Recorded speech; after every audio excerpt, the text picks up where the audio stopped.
Let's start October, November 2019, variance 22. Elements in the P block shows a general increase in the first ionization energy as the atomic number increases. Draw the shape of a P orbital. P orbital has dumbbell shape.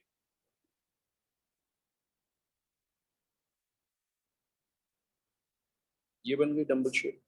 Write an equation to show the first ionization energy of silicon. Silicon neutral gaseous atom में होना चाहिए.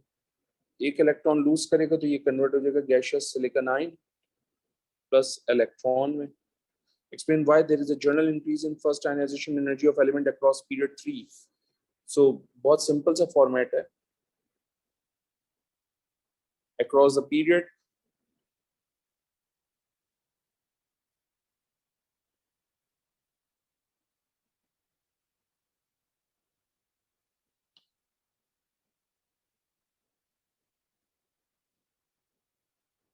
atomic number increases.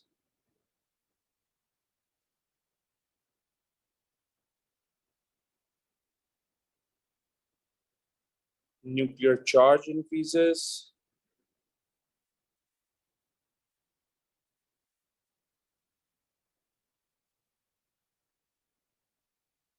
जब nuclear charge increase होगा, shielding remains same.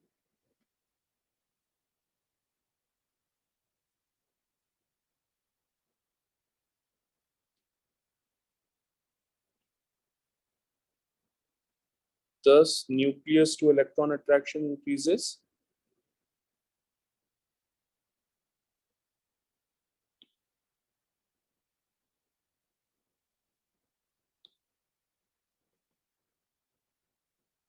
Very difficult.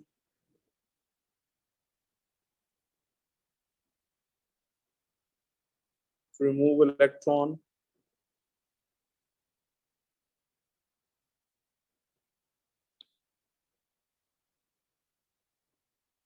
From valence shell.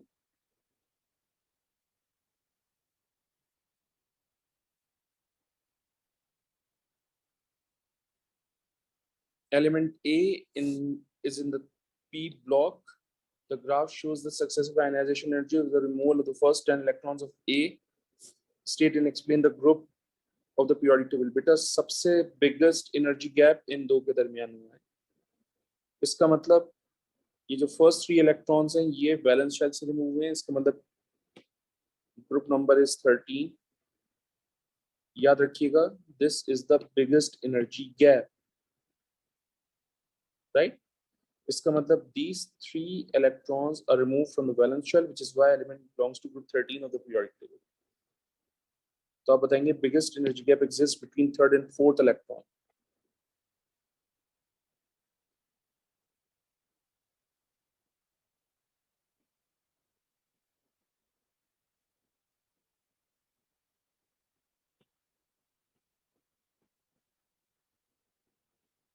Between third and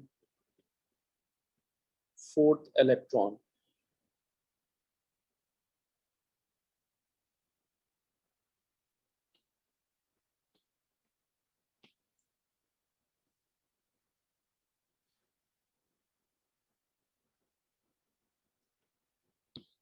Silicon is found in many compounds in the earth crust. Silicon has only 3 naturally occurring isotopes, 28, 29, 30.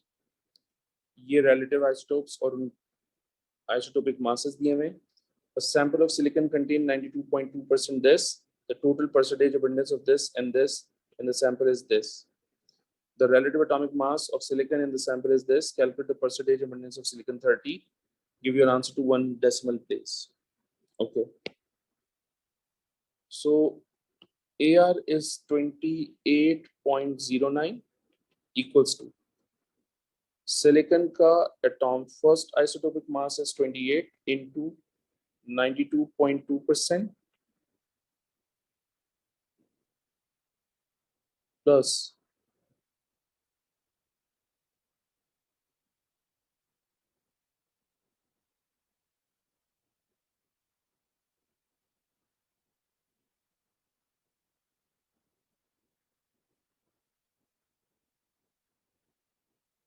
The total percentage abundance of silicon 29 and silicon 30 in the sample is 7.8.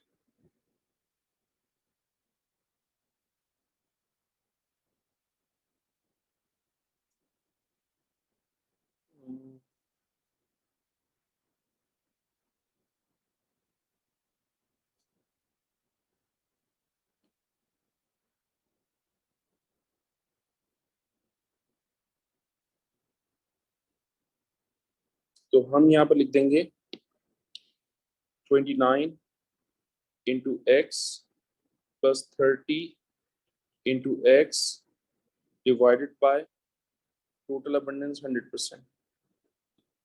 ठीक है,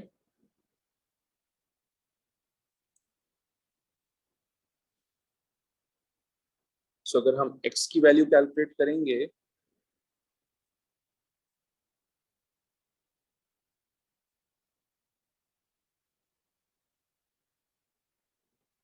तो यहां से value आएगी बेटा आपके पास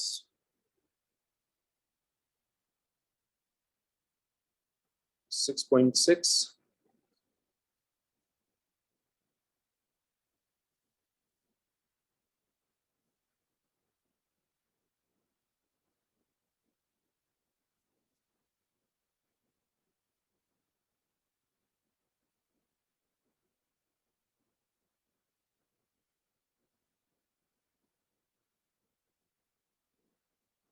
और percentage मेरे ख्याल से आएगी यहाँ पर 1.2.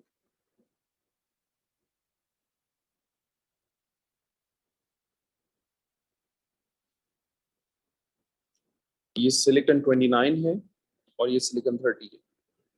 Silicon reacts with nitrogen gas to form Si3N4. Si3N4 is a solid with a melting point of 1900 degrees Celsius. Highest melt, बहुत ज्यादा melting point है, इसका मतलब इसका structure giant होगा. It is insoluble in water. Confirm करें कि giant है, does not conduct electricity.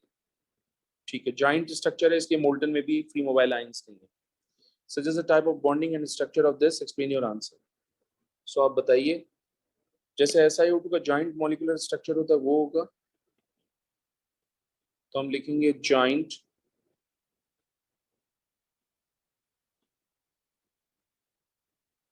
molecular structure है, exhibit a strong covalent bond,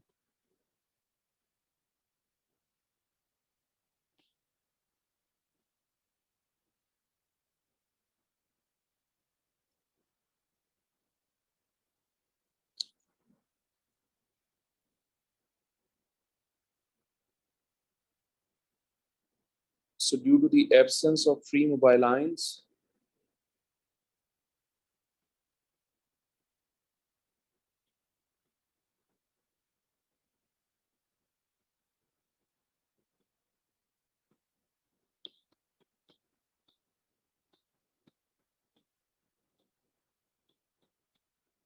it can't conduct electricity. So important the bonding, important the structure, melting point ज़्यादा, does not conduct electricity, insoluble in water.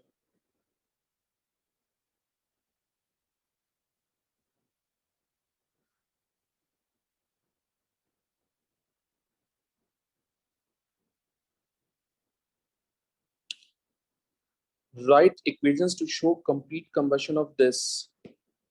The beta C2H5SHA. अब वो कह रहे हैं when this compound is burnt, it produces sulfur dioxide. ठीक है, अच्छा जी, burn कर रहे हैं इसका मतलब ऑक्सीजन से रिएक्शन करवाइए, ये कन्वर्ट होंगे कार्बन डाइऑक्साइड में, सल्फर डाइऑक्साइड में एंड वाटर में. हाइड्रोजन कितने हैं 6, तो यहाँ 3 कर दीजिए.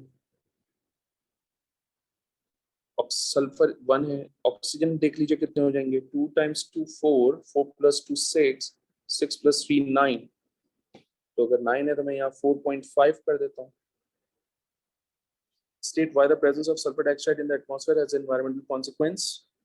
So आप बताइए, सल्फर डाइऑक्साइड जो है वो it causes global warming, also it causes acid rain when mixed with moisture.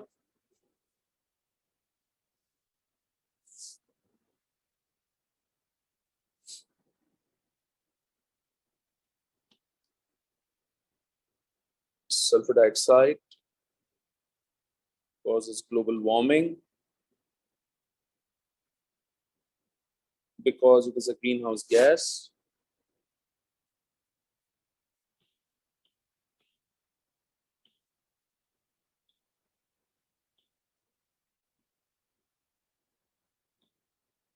Also, it causes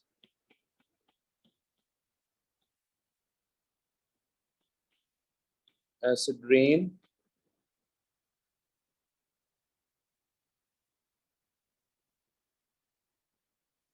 which corrodes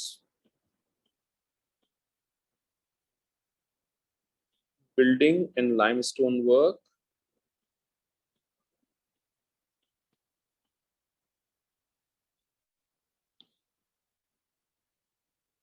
ठीक है. Sulfur dioxide can react with ozone to form sulfur dioxide in two different reactions. In one reaction, sulfur dioxide reacts with ozone until a dynamic equilibrium is reached. State and explain the effect of increase in pressure on the composition of the equilibrium mixture. आप note करें यहाँ पर कितने moles हैं 2, यहाँ पर भी कितने मोल्स हैं 2, तो प्रेशर का तो कोई इफेक्ट ही नहीं होगा, इक्विलिब्रियम में कोई चेंज ही नहीं आएगा. तो आप लिखिए as number of moles on both sides is same,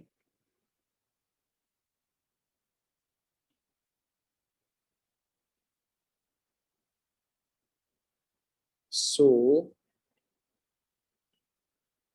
there will be no change in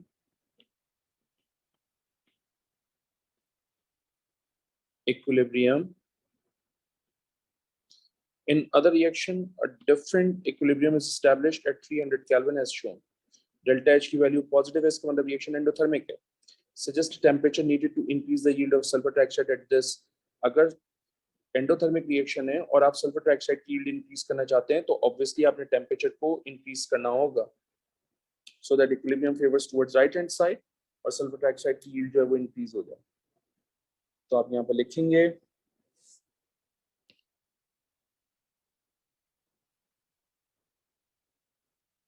high temperature is required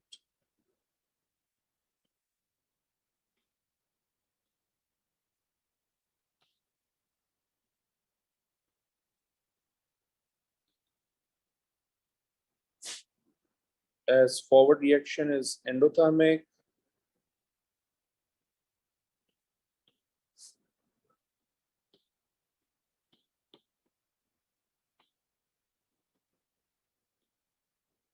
So equilibrium favors towards right hand side.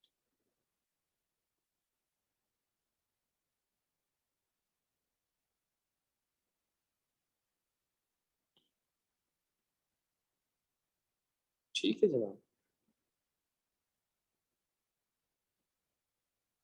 Okay. Complete the table to give the formulae and acid-base behavior of some of the oxides of period 3 elements. Aluminum oxide, silicon dioxide, phosphorus P4O10, P4O6 भी लिख सकते हैं, लेकिन यहाँ पर क्योंकि highest oxidation state oxide लिखे जा रहे हैं इसलिए मैंने P4O10 लिखा है. सोडियम जो है वो बेसिक होता है, ये एसिडिक होता है, ये भी एसिडिक होता है और ये भी बेटा एसिडिक होता है. ठीक है. देन फिर आपके पास है group 2 elements form stable hydroxides with general formula this, where M is the group 2 element. Beryllium hydroxide is an amphoteric compound that shows similar chemical reactions to aluminum oxide. State the meaning of the term amphoteric, which reacts both with acid and base.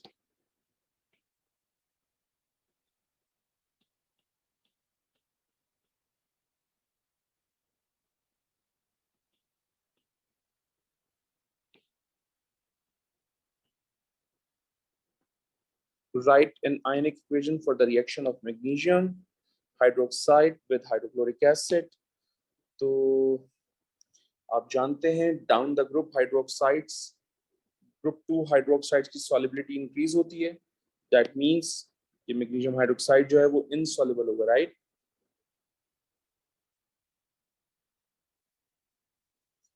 Okay,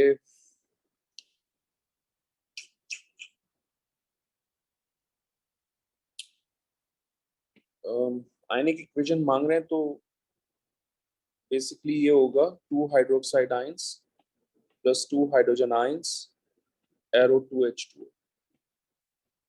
आपको मैं बता देता हूँ कि वो क्या कर रहे हैं यहाँ पर। इक्वेशन ये है आपके पास। जब आप इसको रिएक्शन करवाएंगे हाइड्रोक्लोरिक एसिड से तो it will turn to magnesium chloride plus water. सही है। मैग्नीशियम आयंस और क्लोराइड आयंस कैंसिल हो जाएंगे क्योंकि स्पेक्टेटर आयंस हैं। ये इक्वेशन बचेगी, इसको लिखा है हमने।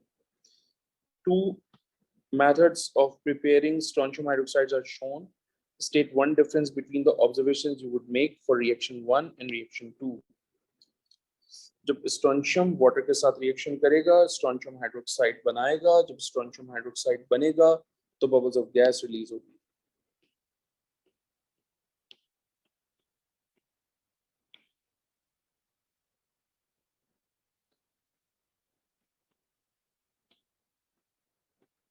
ठीक है।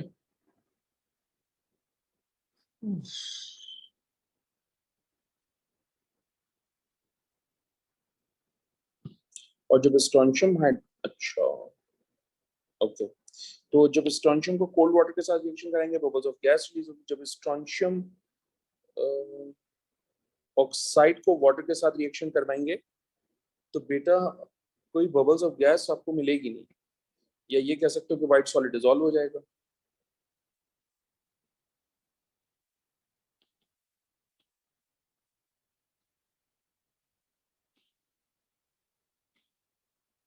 ठीक है, ये व्हाइट सॉलिड होगा, ये डिसॉल्व हो जाएगा। आप ये भी लिख सकते हैं।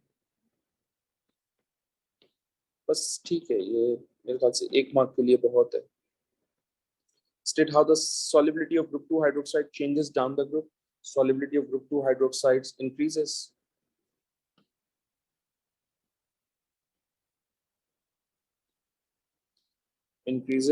down the group. C part. The partial pressure of carbon dioxide is this. In a 0.5 dm cube sample of air is this at 20 degrees Celsius. Calculate the amount in moles of carbon dioxide present in the sample at 20 degrees Celsius. Okay.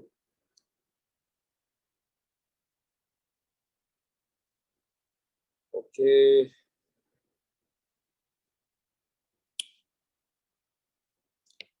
Formula होगा PV equals to nRT। आपके पास 5.3 kilo Pascal है तो याद रखिएगा 1 kilo pascal equals to 1000 pascal. अगर आपको याद हो तो अगर आपके पास 5.37 किलो पैस्कल है तो बताइए कितना होगा। 5.37 होल्ड ऑन सेकेंड, 5.37 into 1000, ये हो जाएगा 5370। ये आपके पास प्रेशर आ गया।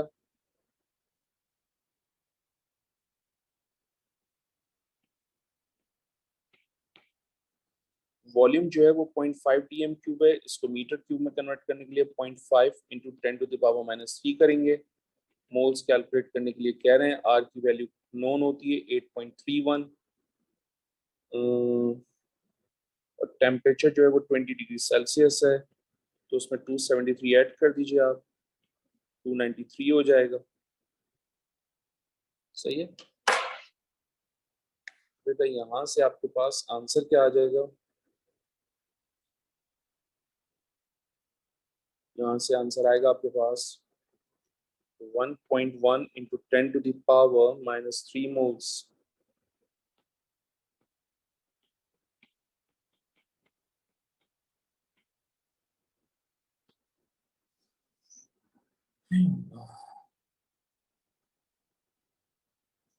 Calculate the mass of Na2O2 that would react fully with the amount of carbon dioxide calculated in 1. Okay.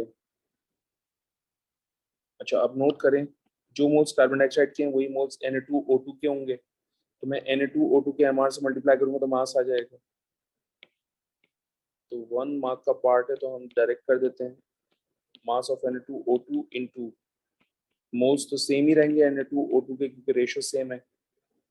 इसका MR निकाल लेते हैं 23 इंटू 2 प्लस 32 78 हो जाएगा। 78 को अगर मैं मल्टीप्लाई कर दूं 1.1 एक्सपोनेंट -3 से ये हो जाएगा 0.0858। ठीक है। The peroxide ion has a single covalent bond between the two oxygen atoms. Each oxygen atom carries a negative charge. Draw a dot and cross diagram for the peroxide ion. Show outer electron only. By the way, surprising है मेरे लिए बहुत ज्यादा कि ये बात मैंने पढ़ाई थी आप ग्रुप 2 के अंदर जब बेरियम पेरोक्साइड बनता है तब। सरप्राइजिंग है काफी।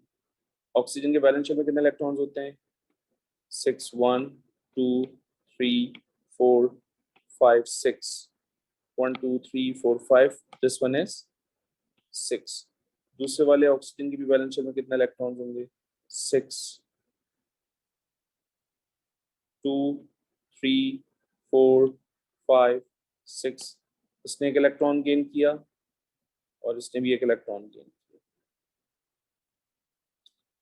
आप नोट्स में चेक कीजिएगा, ये डायग्राम बनी हुई मिलेगी आपको।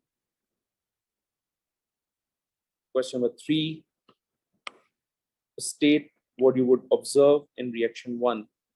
तो जब क्लोरीन के साथ रिएक्शन होता है फास्फोरस का तो आपको क्या नजर आता है? ऑब्वियसली जो ग्रीन येलोइश ग्रीन कलर होता है क्लोरीन का वो फेड हो जाता है।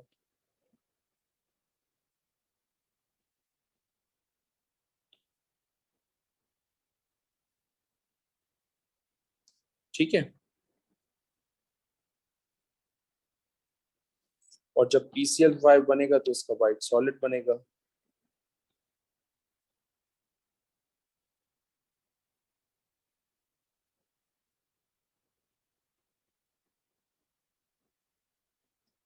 State the type of reaction that occurs in reaction 2. Hydrolysis,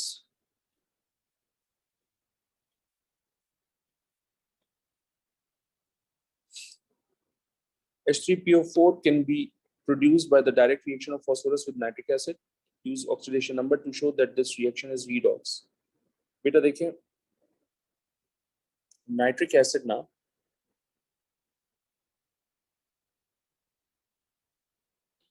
nitric acid में नाइट्रोजन की ऑक्सीडेशन स्टेट है +5 और NO2 में नाइट्रोजन की ऑक्सीडेशन स्टेट है +4. So decrease in oxidation state is reduction.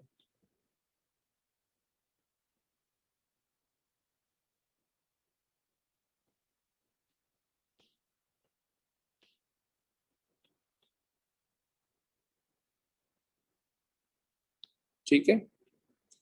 जबकि फास्फोरस 0 है क्योंकि न्यूट्रल है। जबकि H3PO4 में फास्फोरस आपके पास है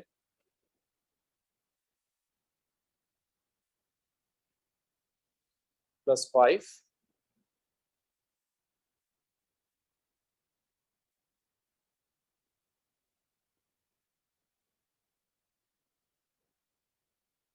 so increase in oxidation number is oxidation. Reaction 3 is a neutralization reaction in which ammonia acts as a base. Explain how NH3 acts as a base in reaction 3 क्योंकि इसने proton accept किया है।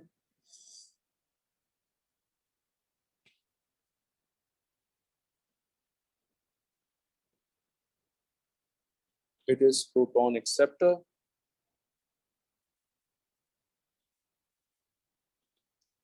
Draw the three-dimensional shapes of ammonium molecule, ammonium ion, sorry. तो ये हो जाएगा tetrahedral geometry बनेगी obviously. ये प्लस चार्ज, ठीक है। बॉन्ड एंगल वो पूछ रहे हैं, तो obviously 109.5 degree, just like methane. State the industrial importance of compound such as ammonium hydrogen phosphate. Phosphates हैं तो फर्टिलाइजर्स होंगे, नाइट्रेट्स और फॉस्फेट्स फर्टिलाइजर्स होते हैं ना, जिसको आप शॉर्ट फॉर्म में NPK फर्टिलाइजर्स कहते हो, nitrogen phosphorus potassium fertilisers. C part 1, write an equation for the reaction of ethanol with PCl5। तो बेटा इथेनॉल है आपके पास C2H5OH, उसको मैं PCl5 से रिएक्शन करवाऊंगा तो ये कन्वर्ट हो जाएगा C2H5Cl plus HCl plus POCl3। State the type of reaction in reaction 1, substitution.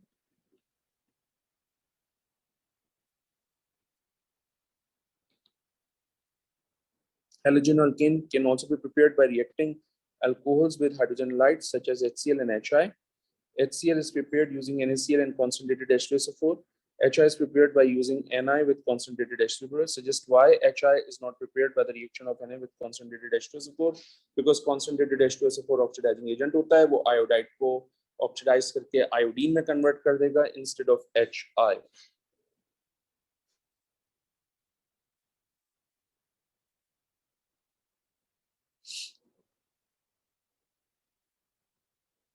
तो आप लिखें concentrated H2SO4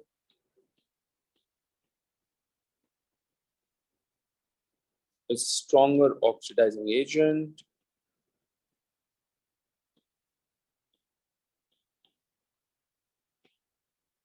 So it will oxidize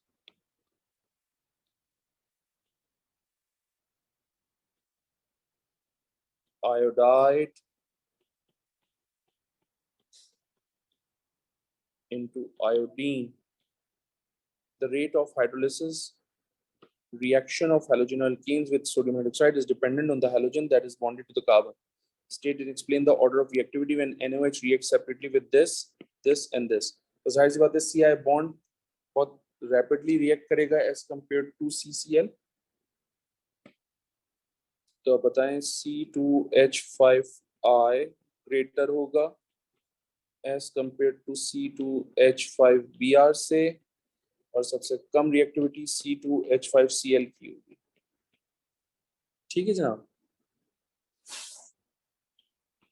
This is because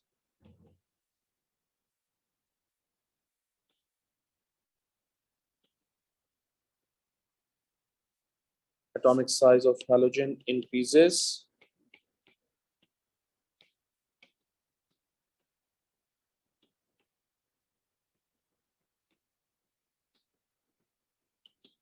so this increases carbon to halogen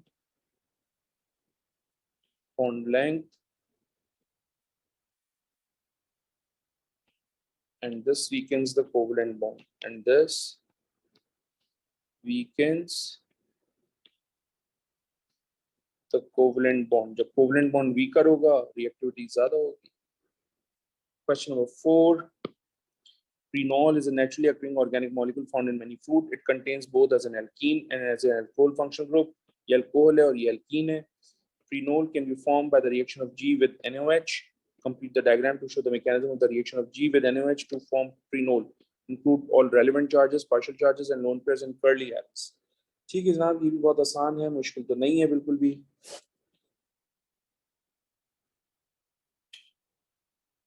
okay, एक alkyl light से alkene बन रहा है.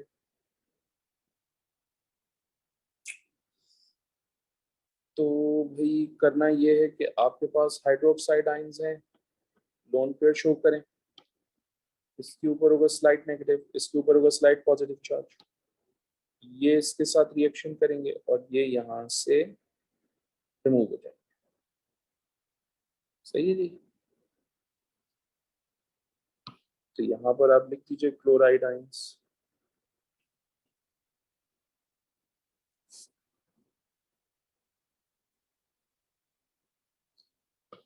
Phenol reacts with the steam to form a mixture of three isomers of molecular formula this. when J is heated with excess potassium dichromate 6 to form an organic product which shows no reaction with 240 NPH, draw the structure of J. Okay.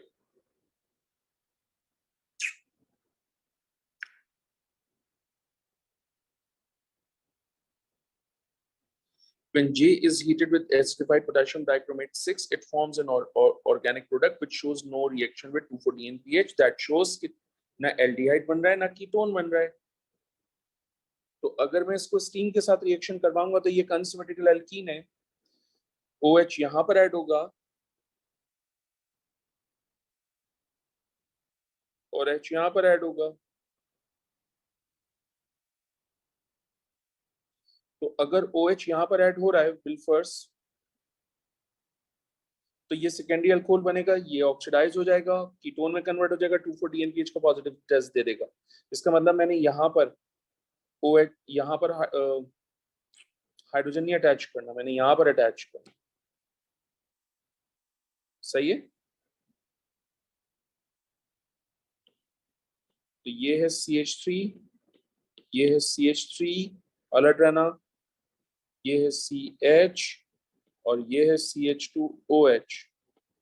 Right. अब मैं steam से reaction करवाऊंगा तो बेटा H यहां आएगा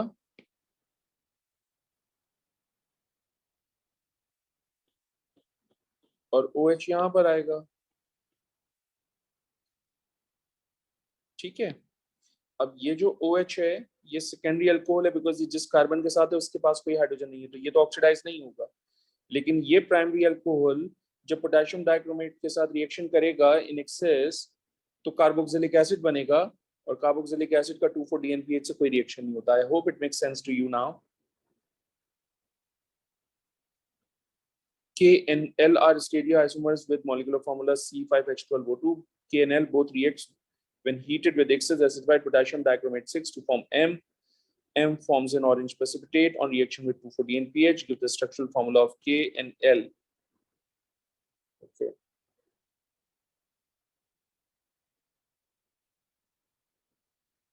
K and L.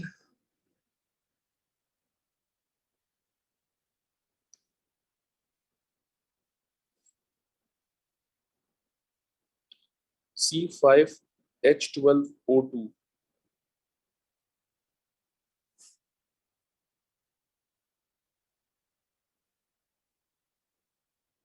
यहाँ OH add कर दो, यहाँ H ऐड कर दो. मार्कोनी को अप्लाई ना करो तो ये हो जाएगा CH3 CH3, यहाँ H आ गया,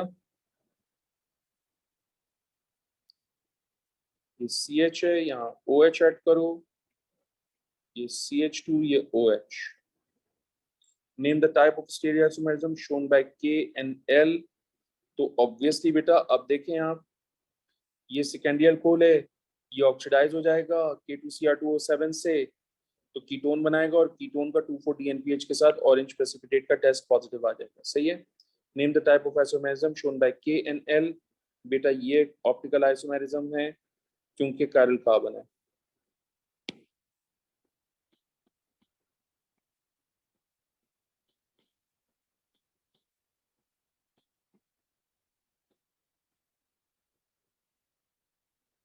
Give the balanced equation to represent the reaction of K with acidified potassium dichromate 6 to form M.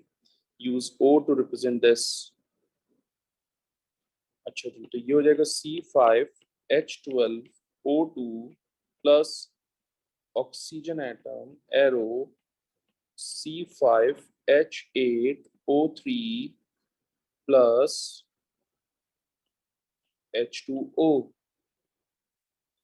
यहाँ पर कितने हाइड्रोजन है 12, यहाँ कितने हाइड्रोजन है 8, इसका मतलब 4 hydrogen remove.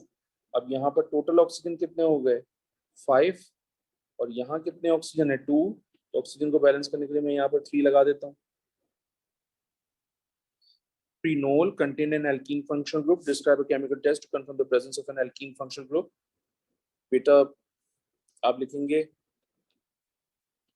add aqueous bromine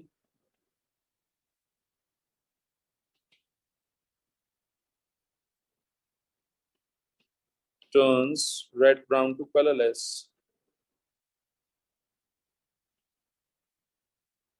जिसको आप ओ लेवल केमिस्ट्री में ब्रोमीन एक्वस ब्रोमीन डीक्लोराइसिस बोलते थे. Prenol can be polymerized to form polyprenol. Draw one repeating unit. तो बेटा ये था आपके पास प्रीनोल का structure CH3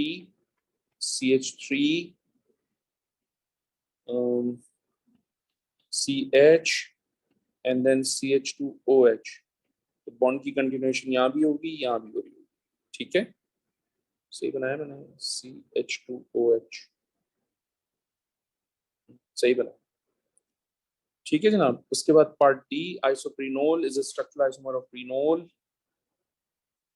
The series of reaction shows how isoprenol can be used to form Q, a sweet smelling liquid. Give the name of N. तो ये हो जाएगा 1 2 3 4.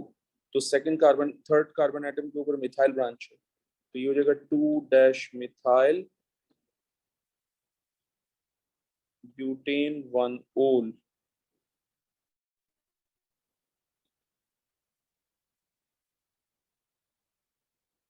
टू थ्री थ्री सही है ना. 1 2 3 3 मिथाइल ब्यूटेन 1 ओल. Isoprene is a liquid. Nickel acts as a catalyst for reaction 1. Identify the type of catalyst shown by nickel in reaction 1. जाहिर सी बात है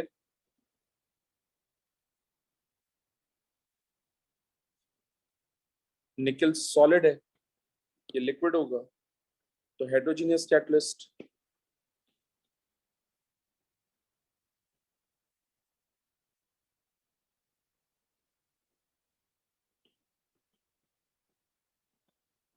Draw the skeletal formula of Q and suggest one commercial use of Q.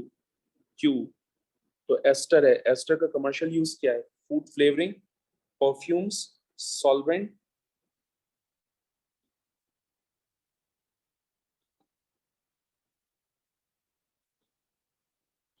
Okay, अब Q का structure देखना है.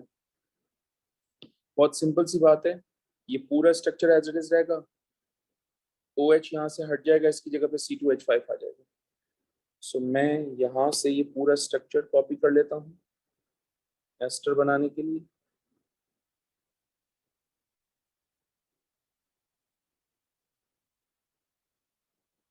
ठीक है,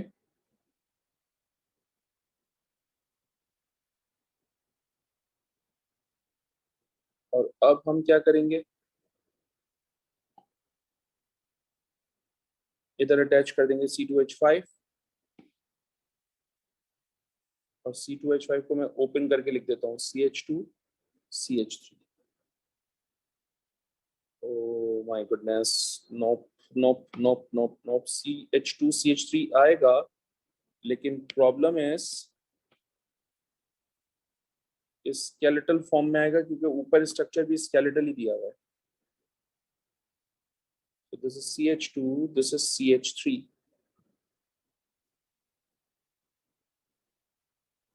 सही है, क्योंकि ये सारे स्ट्रक्चर्स स्केलेटल थे, इसलिए ये भी स्केलेटल में है. E part, P can be produced as shown. ठीक है. The progress of reaction 1 can be monitored using infrared spectroscopy. One absorption that could be used to monitor the progress of this reaction is CCl at 730. Identify another absorption that can be used to monitor the progress of this reaction. In your answer, you should refer to the specific bond and its corresponding absorption range in wavelength number.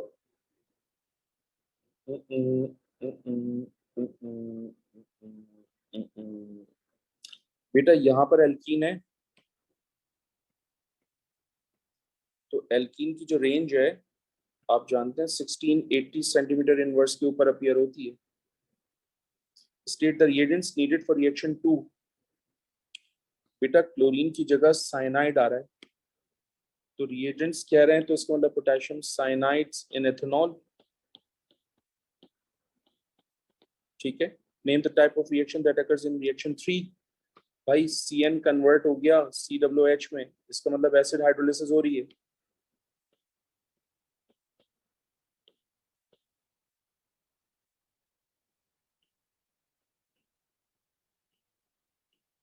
The yield of reaction 1 is very low. Explain why. क्योंकि मैंने unsymmetrical alkene और unsymmetrical reagent को reaction करवाया और Markovnikov को फ्रूल use नहीं किया।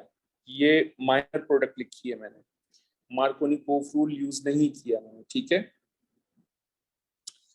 और ऑब्वियसली जब ये मार्कोनी को फ्रूल को फॉलो करके नहीं बनी, इसका मतलब ये प्राइमरी कार्बोकैटायन के थ्रू बनी होगी। मैं थोड़ा सा और समझा देता हूँ आपको ताकि आपको थोड़ा सा आइडिया हो जाए। ये स्ट्रक्चर ये लिखा हुआ है एल्कीन का, जो स्केलेटल स्ट्रक्चर है वो ये है। अगर मैं बॉन्ड को इस कार्बन एटम पे ब्रेक करता हूं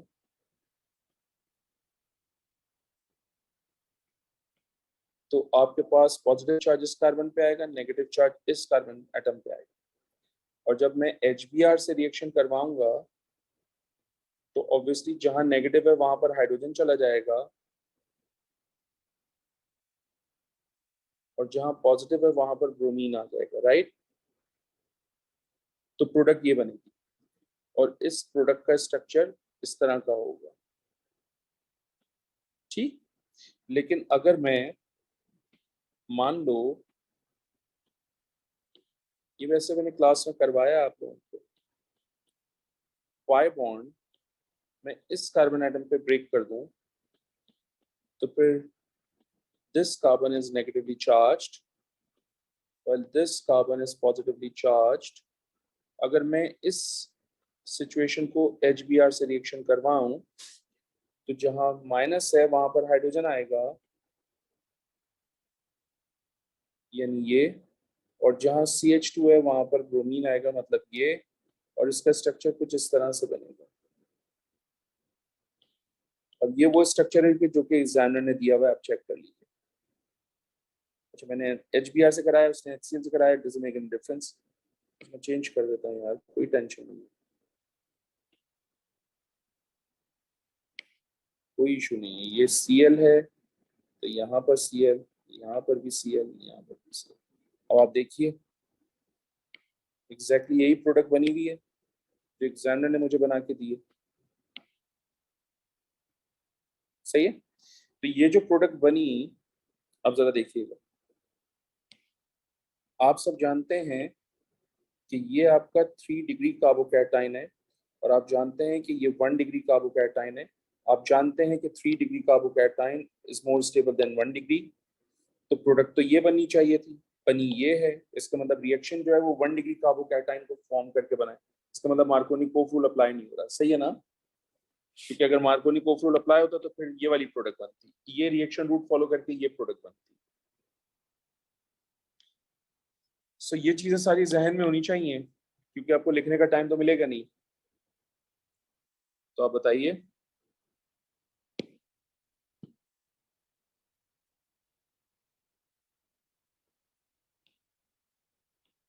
yield of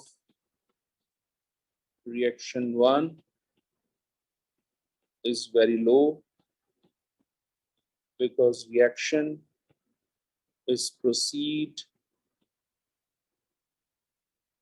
via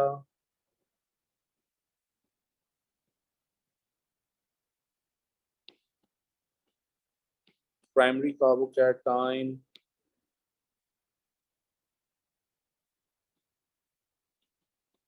which is less stable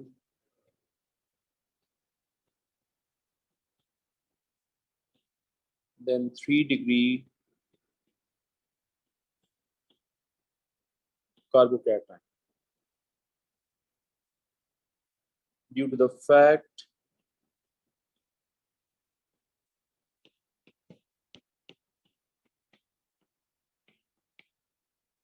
that 1 degree carbocation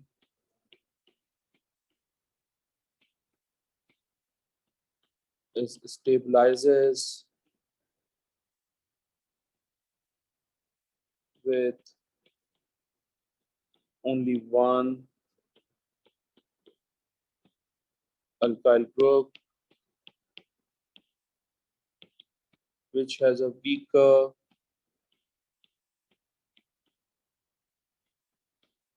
positive inductive effect. सही है?